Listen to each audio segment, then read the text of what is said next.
Faut-il acheter le pétrole? Donc c'est une bonne question. Ces derniers jours, il y a eu une chute assez brutale du pétrole, comme on peut le voir ici sur un graphique en journalier. Ça stagnait à 66, 60. On est bien descendu avec la crise du coronavirus, car plus de demande en pétrole. En plus, il y avait des histoires avec Poutine, avec les histoires des stocks, les Émirats arabes, enfin voilà quoi, toute l'actualité géopolitique. On a eu un pullback, un beau pullback sur les 35. Et là, donc ça rechute, on reste dans la tendance baissière. On avait un beau pullback sur la zone de neutralité du RSI. Et là, on voit que ça baisse bien encore. Est-ce qu'il faut acheter? Ça me semble prématuré car là, la tendance, elle est clairement baissière, hein. Il y a pas à tortiller. C'est évident. On voit cependant une belle divergence sur le RSI, donc qui viendrait confirmer une hausse probable prochaine des cours.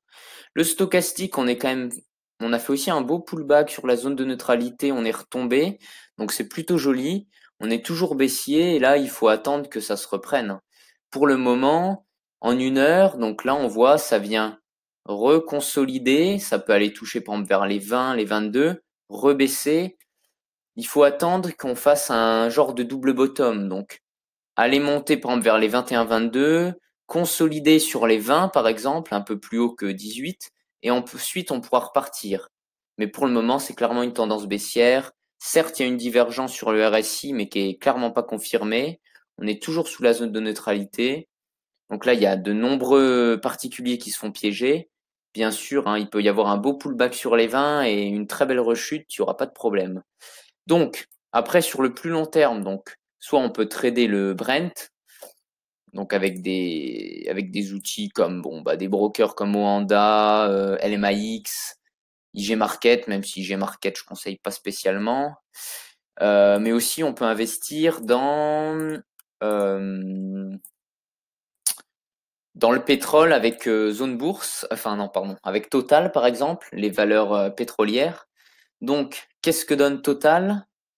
Donc là, on voit BCE Lagarde écarte un rachat direct de dette publique. Il faut savoir que la Fed en ce moment, elle insère beaucoup d'argent dans les marchés financiers.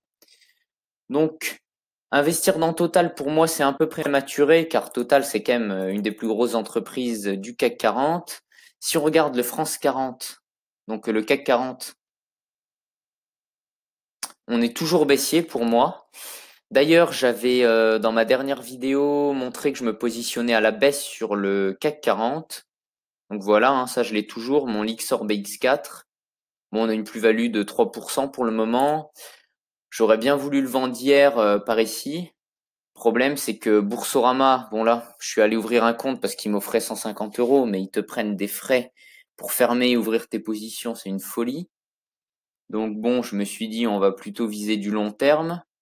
Mais comme on le voit là, on vient faire un beau pullback sur la zone de neutralité, donc petite consolidation. Après là, il faudrait qu'on se retourne vers les 4400. Si là, on retombe vers la baisse, là, c'est très baissier, car après, on va aller toucher les 4000, 4100, quoi. On a une bonne résistance à 4100. À voir ce que ça fait. En tout cas, pour le moment, on tient la zone de neutralité sur le RSI avec le CAC. Donc c'est, je dirais, assez baissier, surtout en journalier, mais assez haussier en une heure. Donc bon, pour Total, pour moi, c'est un peu prématuré, mais on peut quand même voir ce que ça fait. Alors,